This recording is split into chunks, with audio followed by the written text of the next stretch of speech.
Hi guys, this is going to be quite a long video explaining my brutally honest thoughts about the marathon gameplay reveal today. There's quite a lot of stuff that I'm actually not super excited about, and it's not so much that I'm like negative about it per se, but more that I'm just neutral. And for me, neutral is lower than where I was hoping to be on the scale of negative to positive. Do you know what I mean? Like, I was hoping that my excitement now would be like a 9 out of 10, but there's quite a few categories where I'm like, oh, that was a 6. Oh, that was a 5. Oh, that was a 7. And so I want to talk about those things and just explore that a little bit, because there is some stuff that is like a 9 out of 10 or a 10 out of 10 for me. But then there are these other weird elements that I feel like Bungie maybe need to speak to better with marketing, perhaps, and that will help resolve some of those hesitations in my head and perhaps in yours as well. And so if we can consider this video constructive criticism and feedback for the team to help inform them as to where people's heads are at with regards to the reveal, then I think this video will be worthwhile. Right? So that is going to be my goal here. Let's break it down, starting with the ARG and then move all the way through the gameplay, the story, the aesthetic, the secrets, the interviews after the stream today, just everything. We're going to talk about it all. Let's start with the ARG, the best gaming ARG I've ever seen. And I've seen a lot of them because I've been a COD Zombies fan for a long time and they've done ARGs pretty frequently. Yeah, this just genuinely was the best one I've ever participated in, for a couple of reasons, and this isn't going to be an ARG-focused video, so I'll save that for a separate vid, but just briefly, the community interaction element, I've never seen another company pull it off as well as Bungie did with this ARG. It was unbelievable. The aesthetic and tone of it all, wonderful, like absolutely exquisite, so good, so rich. The amount of time that it lasted, the way that it was playful, but then also had so much depth to it, spectacular. And the fact that it then led directly into the reveal stream today was a 10 out of 10. Chef's kiss. I couldn't have asked for anything better from that ARG. I am desperate to see Bungie do more of this in the future. I am desperate for it. So that, 10 out of 10. That brings us to the start of the reveal stream. And this is where some of my concerns, I guess, began. So I'm going to talk throughout this video about several things I didn't like during the reveal stream, and some of those things ended up getting resolved later, but I'm still going to mention my initial dislike of them, because I think it's important for Bungie to understand that the way they ordered certain things and delivered certain things meant that they created dissatisfaction in areas that it could have been completely avoided. And the best example of that I can give is the fact that the reveal stream had so much talking about a game we've not seen yet, right? So obviously they showed us gameplay. Obviously we got those teasers. Obviously we got creator gameplay as well, right? But there was still a really large amount of just sort of talking about this game that we've only been able to talk about for 2 years now. And I think it really hurt their momentum when we'd gone from this absolutely incredible build-up from the ARG, right? And then even 5 minutes before the stream began, when Andy Salisbury started doing like a very brief pre-show with a couple of the devs that were in the building at the time, I started to think, hold on, are they going to treat this sort of like they treated, and I've not seen a lot of Bungie streams, but a recent one I saw was the Act 3 episode Heresy like reveal stream, basically, where they kind of just chatted with the devs and they were personal, and it was very much a case of like, okay, this is Sean, and Sean makes sure the game doesn't break, and like stuff like that. And it felt like that was building human relationship between myself and Sean, but it wasn't building my relationship with the game, really. And I think that there's a huge place for the dev relationships, and I encourage it massively, and I think that humanizing your studio as well is so essential, because game studios get so much disgusting hate from the general public, and to help put a human face to that and sort of nip that in the bud a little bit, I think is so valuable. Believe me, I'm not just saying like, never talk to a dev ever again. I'm just saying when that started, I was like, okay, I feel like what we're going to see here is we're going to see an hour-long stream where in the talking sections, they're going to feel like they need everyone on the couch to speak, and they're going to want to give everyone valid time. And it's going to be about the people a little bit, instead of being 1,000,000% only about the game, right? Like it's going to be 5% about the people, 95% about the game. And that 5% about the people actually is going to slow the momentum down a lot. So that was something that just sort of off the rip, I was like, I'm not sure I think that this method of distribution is the best. I think that less talking would have been good. And this kind of continued in when we saw our first gameplay. So we see the first gameplay, we see that sort of gameplay reveal, right? That moment. And I'm going to be straight up. My first impressions from the first 10, 15 seconds were kind of negative. And I think that there's a good reason for this. I think one is that I'm so used to playing games that have fairly similar art styles, right? That going over to this game now, where the art style is completely different, I feel like it was sort of tripping invisible tripwires in my head, saying, oh, that surface is glossy. That shouldn't be glossy. That makes it look unfinished. That makes it look like it's lacking polish. That makes it look like it's something that's going to get patched. Do you know what I mean? And obviously that's not the case. Obviously they've just got a really stylized art style. And I love that. I really do. Like, I want to be absolutely clear. I am effervescent about the art style. I think it's beautiful. I think it's gorgeous. And I think it also is going to serve the gameplay really well because it's going to help reduce clutter and all these sorts of things. But at the same time, at least for the first 10 seconds, my brain was like, whoa, are we going over minimalist here? Like, is this too simple? Like, whoa. And I saw these comments a lot, actually, with the game's UI overall, where people were like, why does the UI look like that? Like, it's extremely clean, which is good, but at the same time, it's like, is it too clean? Like, does this little box that's popped up need like a drop shadow or something for my brain to just feel like normal? So that took a little bit of getting used to, but that's not something that I would want them to change by any means. But also initially, we were introduced to the gameplay by someone controlling the game sort of like a COD trailer. And what I mean by that is there's kind of been a meme in the COD community for the last like 2 decades, which is that in all the COD trailers, you'll always see 3 resurfacing factors that always look really awkward, right? Number 1, it's people that don't ADS properly. Like, the way they ADS is just like wrong. It's just not how normal people play video games. Number 2, they crouch loads. Like, they'll walk around in crouch and you're like, why are you doing that? And number 3 is they very rarely sprint. And it leads to this combination of this person that is basically like holding their gun in the world, and it's almost like they're terrified to do anything. And they're just in crouch like, like they look helpless, right? And it's been a meme for a while because COD does that, I think, because their actual audience, like the actual normie COD player, plays the game like that. And all the people that play with like fast twitch zooming around and like crazy movement and stuff, those people are a little bit more of a minority compared to the generic player, right? So that's been a thing in COD for a very long time. And it's not always the case, right? COD has Omni movement. They show the Omni movement off, cool. But it's been a meme for a long time. And I got a little bit of that feel with the gameplay reveal trailer. Like, some of that movement just looked a bit kind of awkward. Some of it looked a little bit simple. Some of the way the clips were working out, I was like, you could have got a better clip than this. Like, at one point, they're like throwing a grenade. First of all, the grenade, I mean, it's a pre-alpha, right? So like, fair enough. But like, the grenade feels like it throws weirdly, like that animation, something felt wrong about that. And that just, again, to my subconscious was like, it's pushing buttons that shouldn't be being pushed right now. But then also, just the way the clips went down, I wasn't ever really looking at it being like, wow, that was an outplay. I was looking at it being like, wow, was that really the best clip that they could get? Kind of thing. Like, they've had so long to create this trailer and it looks like that.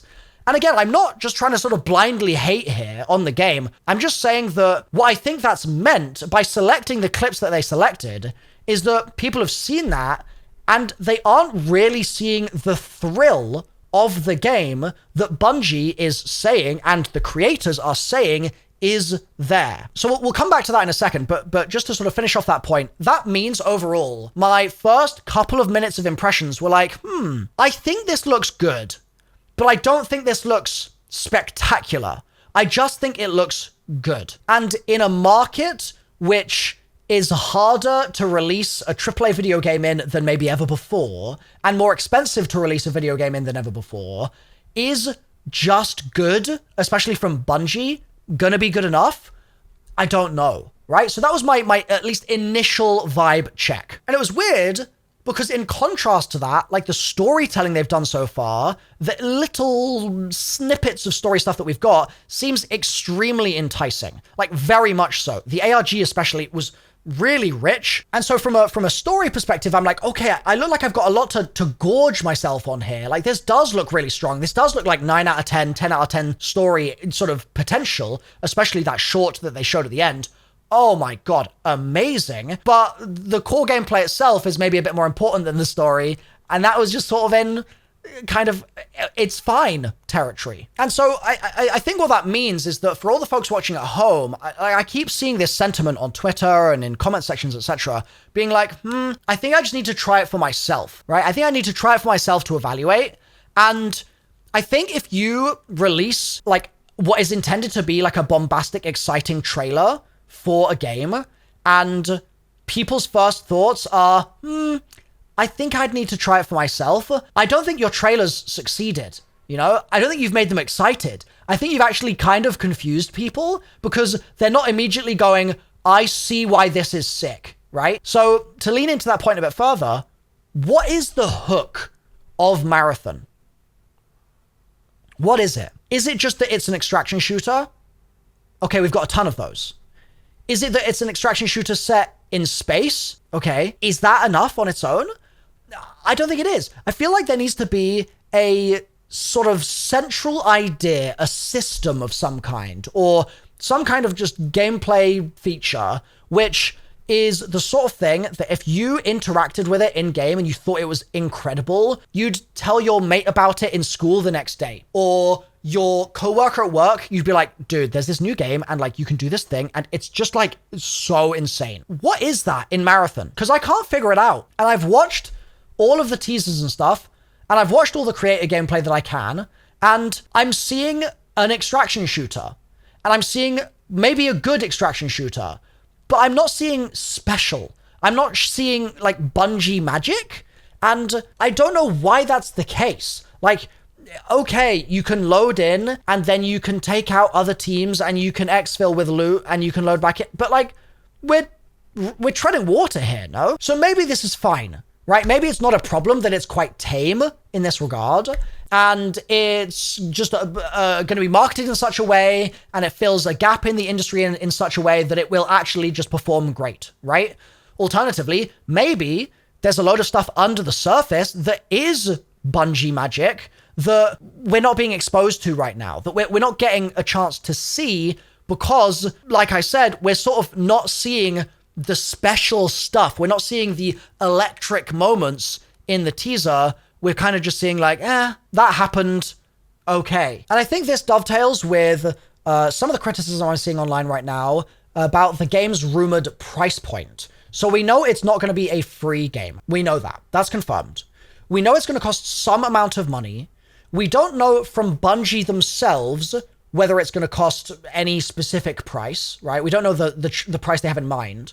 But we have had people allege it's going to be $40. That is the alleged figure. And there's naturally skepticism about this because not being free to play means that there'll be a much bigger barrier to entry for people to actually give it a go. At the same time, not being free to play means you get less hackers. That's just an objective fact. Not being free to play also, so long as they can actually sell the copies of the game, means that they'll hopefully have a little less reliance on microtransactions and stuff like that, because there's an upfront cost where they don't have zero revenue coming in from a player to begin with. Instead, they start at 40 and they go from there, right? Or whatever sale price they buy it at. And that's going to mean that it's going to be more likely that the game can have a future, again, assuming they are able to sell the copies of the game, because they'll be able to be profitable, right? And Bungie's a studio I want to succeed, so I would like the game to be profitable. That would be great, right? So 40's got pros in that regard, but yeah, it certainly has cons in terms of getting people actually to buy it.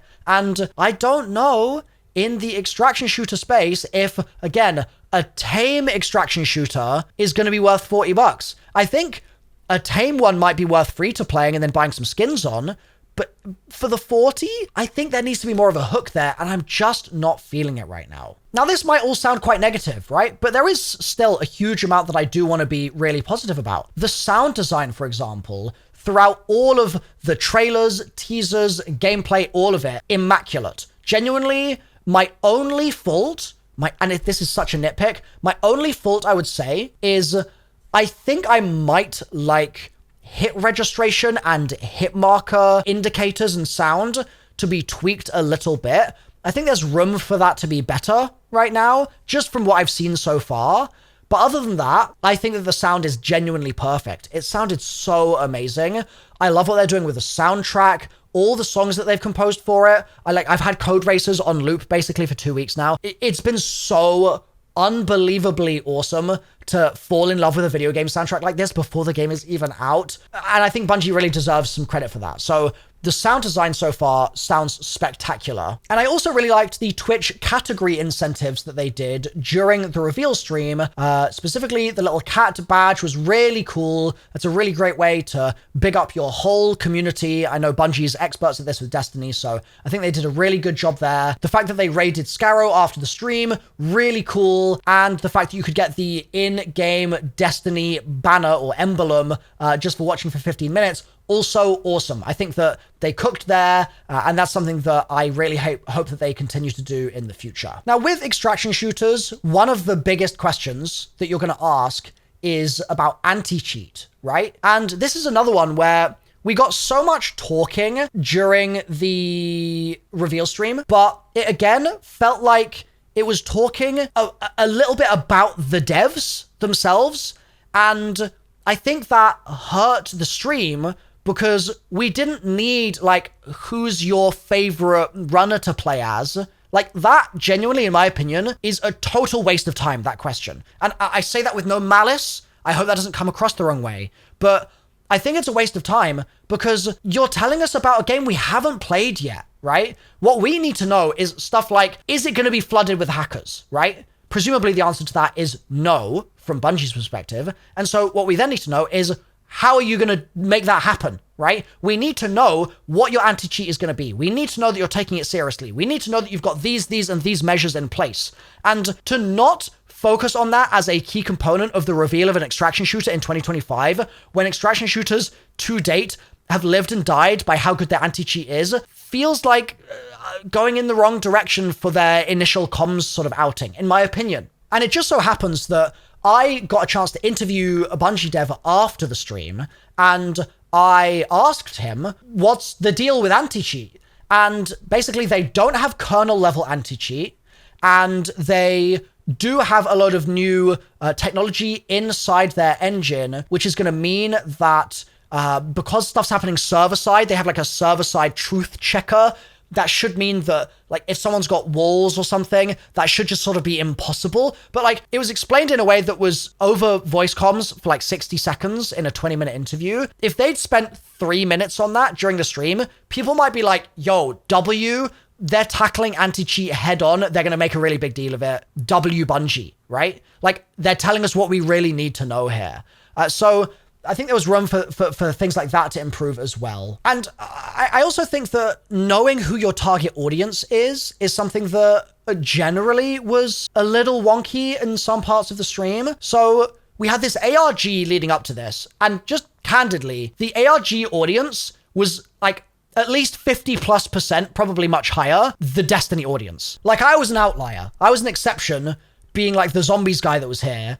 All the other zombies guys weren't paying attention to this, right? But I was the exception. Basically, everyone else was in Destiny. And there were like some other folks. I think there were probably some Tarkov folks and stuff in there as well, maybe. But generally, from what I saw at least, the large majority of the focus was in Destiny. And like, weirdly, I don't know if this is a game that Destiny players are going to really vibe with to a great degree. And I don't really know if Bungie thinks that it's going to be something that Destiny players like to a great degree either. Like, at the event that they did, where creators were capturing the game, I think Scarrow said there were 3 Destiny creators there, and basically everyone else was like Tarkov or press. That was my understanding from what he said. So they clearly know that folks that play Tarkov and other extraction shooters are going to be a big, important audience here. But do you feel like the reveal stream really spoke to Destiny players?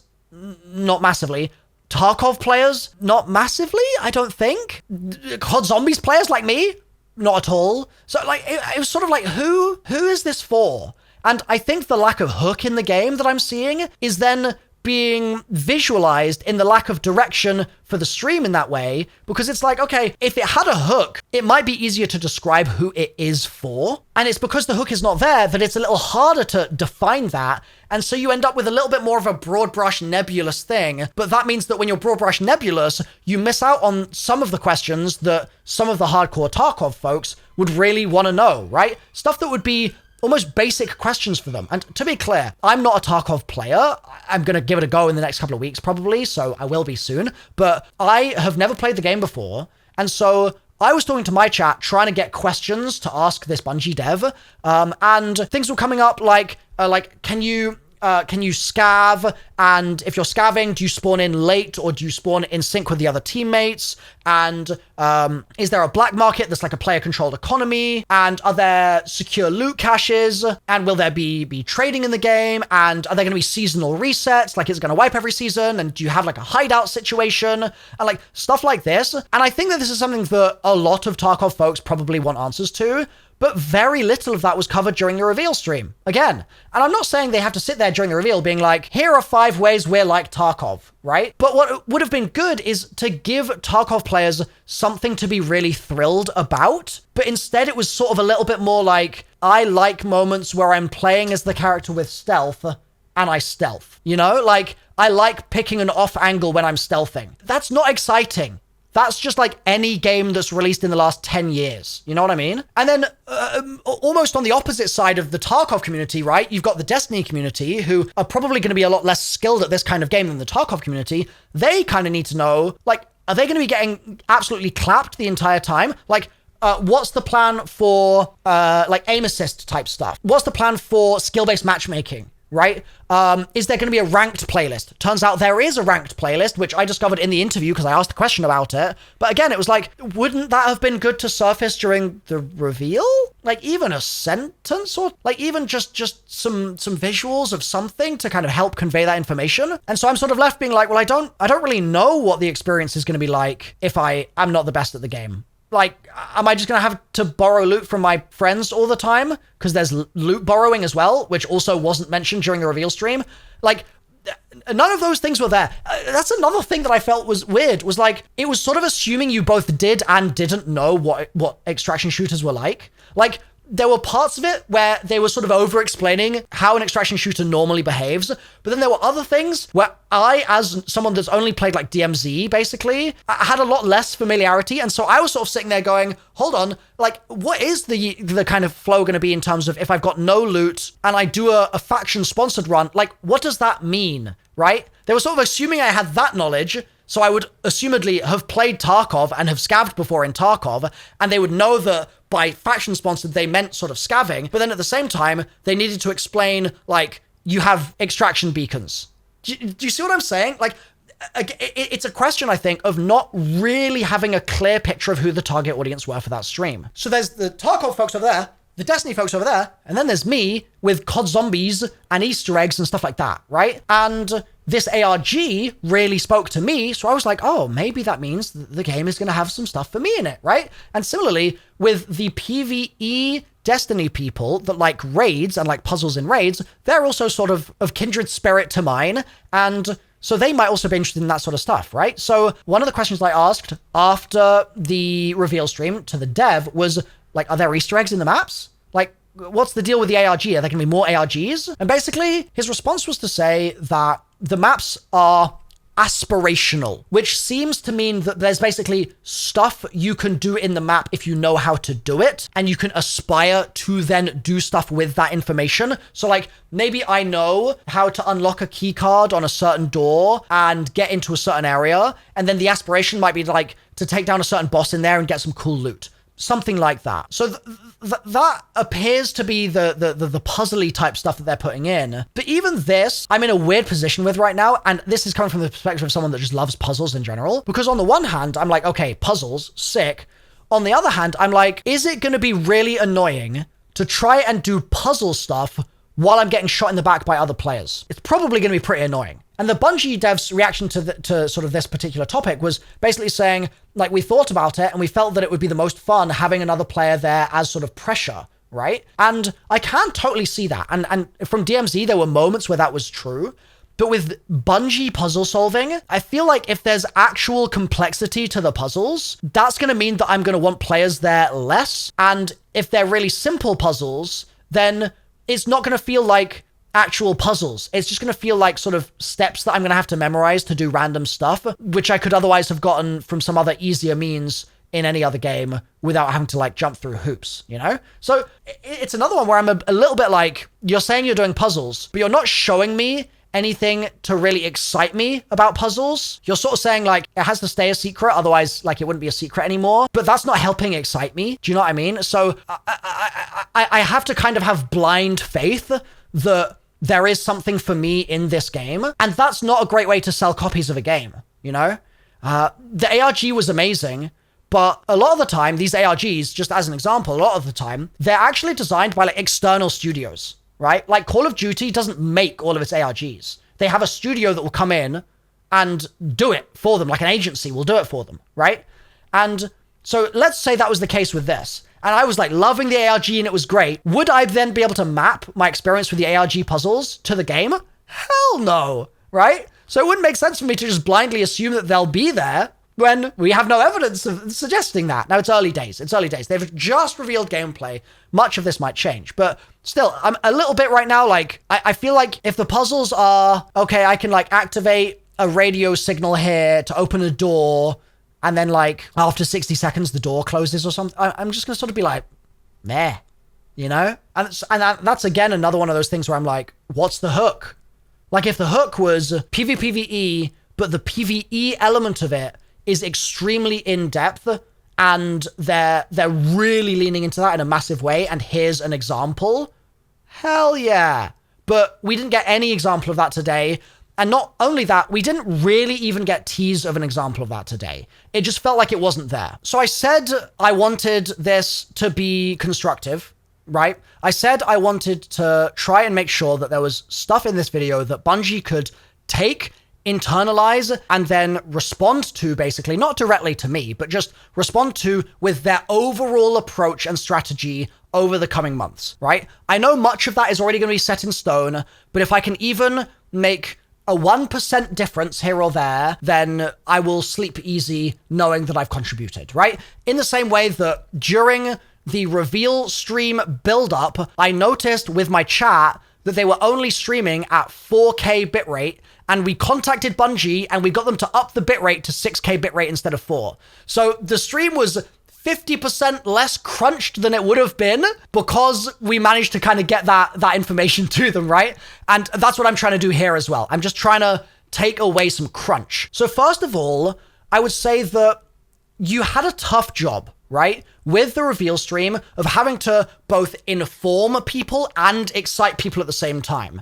And exciting people usually is going to be fast and it's going to be crazy and it's going to be flashy, whereas informing them is going to be a bit more tempered and it's going to be slower and it's going to be gradual, right? And I totally respect those are two different directions that are hard to bring together. But from this point on, you no longer have that issue, right? From this point on, you need to make sure that all of your comms are laser focused on the things that the extraction community are going to care about, and then the things that the non-extraction shooter communities are going to care about that you still want to target because you feel that there is still a part of the game that speaks to them, right? And you need to laser in on them. So for the puzzle people, we need something. I'm sorry, but like, I get you want it all to be a surprise, but if it's all a surprise, that means you're not going to market it until launch, which is fine, but that means that you're not going to get any sales from those people until after launch. If that's the bed you want to lay in, that's totally fine. Maybe that's their overall goal here, right? But there needs to be some ability for them to kind of talk about the puzzly stuff, right? Without kind of doing the whole, well, it's a puzzle. So like that's on the puzzle side. Then with the extraction shooter people, I think that it's going to be really important to showcase things that community care about, like anti-cheat, in detail, and really articulate why you think you've got it better than everyone else, right? And I think a weird place to take some good pointers from for this would be some of the marketing that COD has done for Warzone over the years, because in certain areas, not always, sometimes the COD marketing is rough at best, but sometimes they really nail it where they're like, we know people really care about anti-cheat at this time. Like in like maybe 2022 or something, there was like this big moment where they were revealing more new anti-cheat stuff. I think it was maybe like the reveal of Ricochet, maybe for the first time ever, something like that. And the way they spoke to the community and were like, we know how much it sucks to get slapped about by hackers in the game. And so we're doing A, B, C, D, E, F, G. We're going to be putting this and this and this all behind sorting this problem out. Like, those sorts of things really need to be spoken to really clearly, I think. And while you're doing those things on the periphery, right? Because none of those are going to be like your central marketing. Obviously, you're not going to lead to the masses with like, we've got anti-cheat, and then the masses are like, what's anti-cheat, right? Because they're normies. So those are on the periphery. In the center, I really want you to just be able to define why this is a better extraction shooter than any other one on the market. What is that? And if you can convey that to me, I can be excited. But if you can't get that across the desk, it's always going to be a 6 or a 7 out of 10. It's never going to get any further. It's just going to be another one. And I don't think Bungie operates in another ones. Bungie operates in uniques. Bungie operates in spectacular. And right now, it's undefined. Then when you've got that thing figured out, I think you need to be really, really confident in being able to show like high level stuff, sort of like you did with the creator stuff today, but in such a way that leverages whatever the special source is and really like amplifies it tenfold, right? Because we saw creator gameplay today, but I didn't feel like the creator gameplay made me go, whoa, therefore this looks infinitely better than everything else.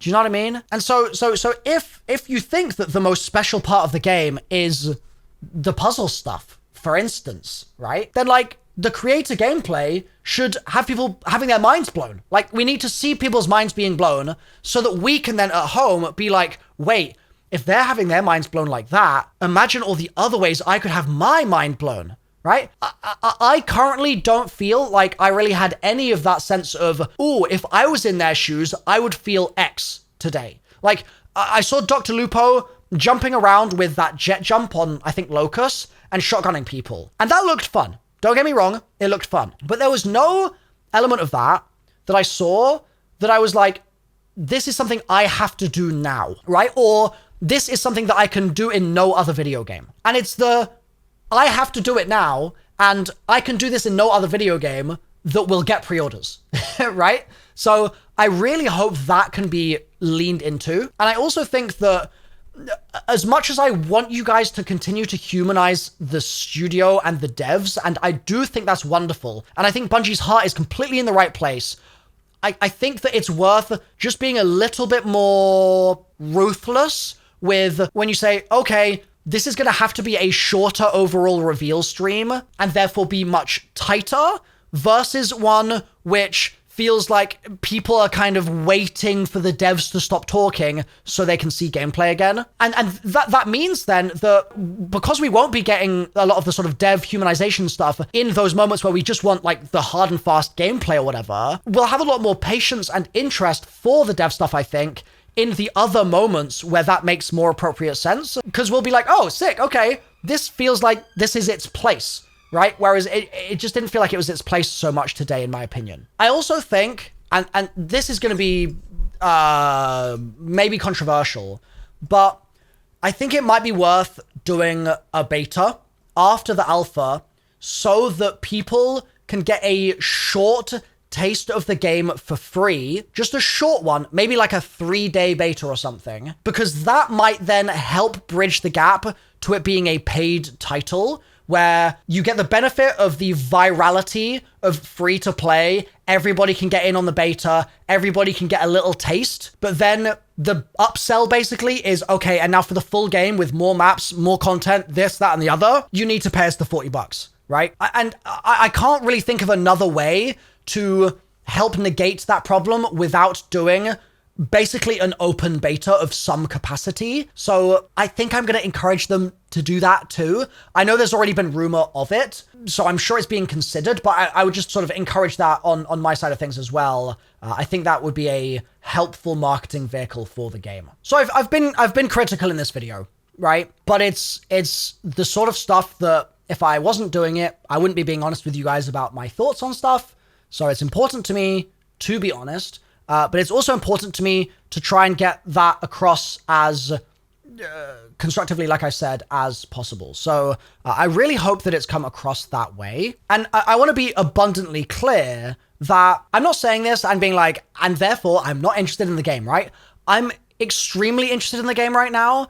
And there's so much promise just from the ARG even alone, and from the experience that I've had with Bungie and with Destiny, that I just adore their approach to making games, that has really already sold me on it personally as a purchase I will be making. But I do feel like it's got a little ways to go to find its way right now, and I want to see that happen. I really want to see that happen, because I would love for this game to be another 10-year amazing extravaganza, just like Destiny has been. But from the press interviews that I've read, that have all sort of said it feels like it's missing something. I will be following this very closely over the next several months as we approach launch, with both the alpha and then if there is a beta and everything in between. So stay subscribed, and I will continue to kind of dig as much as I can and try to get to the bottom of the marathon mystery.